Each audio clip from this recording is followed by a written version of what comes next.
بسم الله الرحمن الرحيم. نكمل نفس الدرس الذي بدأنا به أمس، ما يقوله أو العبارات التي يقدمها الطالب إلى معلمه وإلى أستاذه.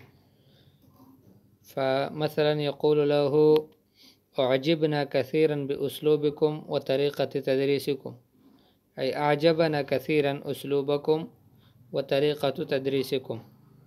طيب، أشكركم، هذا من حسن ظنكم بي. نراكم في قلق، فما هو السبب؟ أي لماذا أنتم منزعجون ومتضايقون؟ ما سبب هذا التضايق وما سبب هذا القلق؟ لقد تعرضت لأزمات. الأزمات هي المصائب، البلايا، المحن. أسأل الله أن ييسرها. المشاكل، الأزمات هي المشاكل. أسأل الله أن ييسرها، أن يسهلها.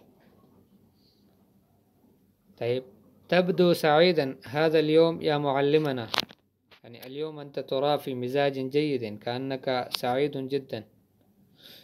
فالمعلم يقول: الحمد لله الذي بنعمته تتم الصالحات. طيب، بشرونا، كيف هي نتائج الاختبار؟ الطالب يسأل معلمه ويقول له: بشرونا، أي أخبرونا كيف هي نتائج الاختبار. فأستاذ يقول: اطلعت على أوراقكم. اطلعت على أوراقكم أي رأيت أوراقكم، وكانت الإجابات جيدة. إجابات كانت جيدة، معنى أنكم أصبتم في الجواب عن الأسئلة. طيب، الطالب يسأل: كيف تجدنا الآن في العربية يا معلمنا؟ كيف ترانا في العربية؟ هل تعلمنا شيئا أم لازلنا على حالنا؟ فالمعلم يقول لهم: لقد تحسنتم كثيرا في العربية، أي صار يعني تكلمكم بالعربية أحسن وتعلمكم لها يعني أفضل. هل انطلقت ألسنتنا في العربية يا معلمنا؟ هل انطلقت ألسنتنا؟ क्या हमारी ज़बानें जारी हो गई अरबी ज़बान बोलने पे मुअल्लिम? नअम वलाकिन्नकुम तहताजूना इला तस्हीह अल्फाज। فمعنى انطلقت ألسنتكم هذا صحيح، ولكن مع ذلك تحتاجون إلى تصحيح الألفاظ، لابد أن تصححوا تلفظكم.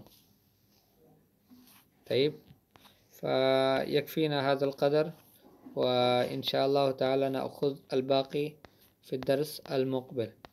طيب، وبهذه الطريقة تحفظونه. مثلا هنا نأتي إلى الدرس: أعجبنا كثيرا بأسلوبكم وطريقة تدريسكم. أشكركم، هذا من حسن ظنكم به. نراكم في قلق، فما هو السبب؟ لقد تعرضت لأزمات، أسأل الله أن ييسرها. تبدو سعيدا هذا اليوم يا معلمنا. الحمد لله الذي بنعمته تتم الصالحات. بشرونا كيف هي نتائج الاختبار؟ اطلعت على أوراقكم وكانت الإجابات جيدة. كيف تجدنا الآن في العربية يا معلمنا؟ لقد تحسنتم كثيرا في العربية. هل انطلقت ألسنتنا في العربية يا معلمنا؟ نعم، ولكنكم تحتاجون إلى تصحيح الألفاظ، التلفظ صححوه.